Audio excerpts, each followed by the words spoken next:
Hi DSM tuners, and it's Bobby here. A little bit of a special video because today I'm on my way to Quaife to look at the steering racks to give it a final quality check, just to make sure. They're less than a couple of hours away from me, so I said I'd go down. It's still early morning, I'm still kind of waking up, but I'm just getting ready now to go down, so I thought I'd test out my new camera as well. And yeah, I'm going to do some videos and do some photos and try and do something together. It's still dark out and it's pretty cold out, so let's flip it around. As you can see, it's still very dark out. Got a nice moon shot up there. It's not as cold as it has been. Anyway.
So I got down here a little bit early, and the reason why is we have a highway called the M25, and the M25 is kind of like a car park.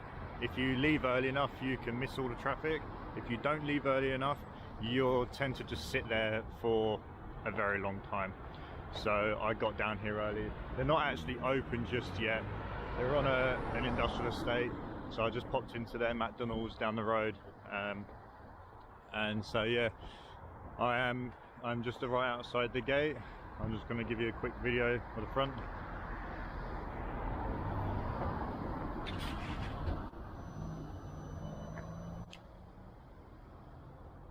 A nice gear display there.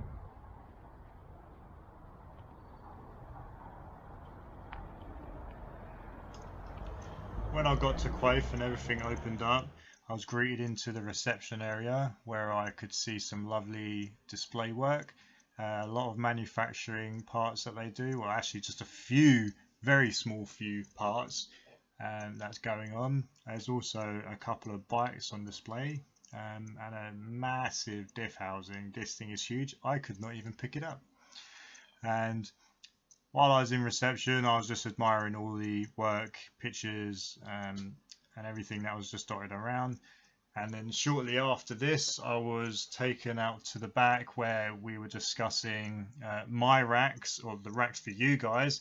And once we'd actually decided everything that was going to happen in terms of the retesting, remodifications to the housing and everything else, then after all of that we took a tour and I got to see some machining areas. So they just took me around, showed me a couple of little bits. I got to see very different types of machine I'm used to seeing, or never worked on any of these at all. Things like spline cutters, line machines, very different. Like this machine here, no idea what this was until I got told it was a nice spline cutter. They have so many machines. And then I was taken to a rumbling machine where all the parts were finally processed, put through for a super finish effect. Takes off all the sharp edges, gives it a nice smooth finish, which was a really nice thing to see happen. It's always nice to see the finer details go into everything.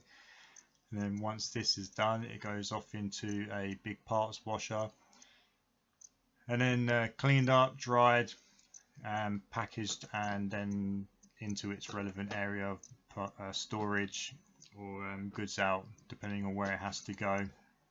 There's just one part that is halfway through the process, and the part on the right which is done. And then towards the end I actually got to see a transmission which is going in a Honda S2000. It's a sequential, and yeah, it's a lovely bit of work. Really nice to see this up close and in person.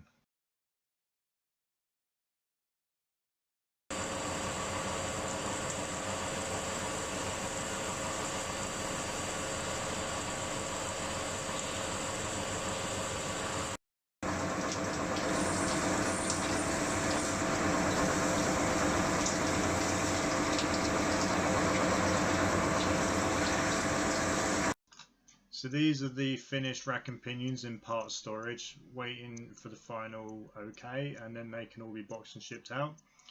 With the video I'm going to quickly show you next is just how these have happened. The rack and pinion, or the rack itself, will be leveled and straightened to take out any deflection after the heat process.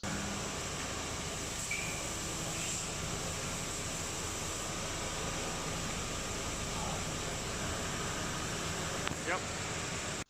So once the basic measurement have been figured out in FAL, he'll use a fly press and he'll straighten it out from the actual teeth side, working his way across and then checking it over again and again. It normally takes about 10 to 15 minutes per rack to get this fully straight, and they work within a very tight tolerance. Welcome back, guys. So I finished my day at Quaife Engineering, and I just wanted to do a final summary for you guys for the video about some of the bits they got me to go through as a final check. So I've got some notes down here, and I'll just run through what they wanted me to confirm was okay. So they were not concerned as such, but they wanted to just make sure my thoughts were okay with their thoughts in terms of finished product, because obviously they work to a very high standard. Coming from an OEM side of stuff, there's a lot more error in an OEM application. Things like rack can move a lot more. They're trying to cut that down a lot and make it better than an original option. So they were trying to be very specific with what they were doing, and in some points they were probably trying to be over engineering the side of it, which is a good thing, because who doesn't like over engineering, right? I mean, I try and do that myself, so that's a very good thing. So right, the points that they wanted me to check are, they wanted to check the slop or the twisting motion of the actual rack itself once the compression pad's on it. They wanted to make sure that once that's tensioned, it's not going to be too loose, because too loose means you'll start wearing things and the face off each other. The next thing was tension. Once you start putting excess tension on it, it's very hard to turn the actual pinion itself. So turning a steering wheel, you'll get a lot of stiff feel. That may be good. Someone may want a bit of extra tension. It can be added. But as a baseline, the factory tension is just fine. So that, along with the twisting motion of the actual rack itself, they kind of cancel each other out, so you can add a bit more tension and it stops the slop. The other thing they wanted to make sure I was happy with was there was no binding issues, so I was happy with the motion running through the cycle from left to right to make sure that there was nothing binding. I couldn't feel any notches. I took an original one down from my white car, which is just mainly my mock-up chassis. That is actually more notchier than the one that they've built now. So they've made it better than original, really, because I have no notch now, or no notchiness. And yeah, the other thing was just general, make sure I'm happy with everything. They walked me through the clearances. They walked me through all of the stuff that they did, the machining side, because they actually machined my housing as a finished item, as what Brandon will be doing at Eaton Motorworks for you guys. So yeah, the day went well. I got to visit all the bits of machining side. I've got some videos and photo footage of that. Just talked me through about a lot what they do. They have another site as well, which obviously I didn't get to go to today. Yeah, other than that, everything went well. I'm happy. I left them my other rack. They want to just play with that one as well, just to make sure that the factory specs, now that they've moved it away from that one, match nicely. And yeah, hopefully in the next possibly a couple of weeks, I'll have some information. Well, actually no, I'll have information early next week. I don't know what the date is at the moment. I ain't got my phone on me, so it'll be probably about the 18th, something like that. The chap's away in Germany, so by the time you see this, I'll probably already have the information on DSM tuners, and I'll hopefully know when I can get these myself, and then I can get them all boxed up and get them in a crate over to Brandon. So yeah, make sure you keep watching the thread for the updates, because as soon as I get the updates, you guys get the updates. Yeah, that's it. Any questions, obviously just comment on the thread as you normally do. Thank you very much. Cheers. Bye bye.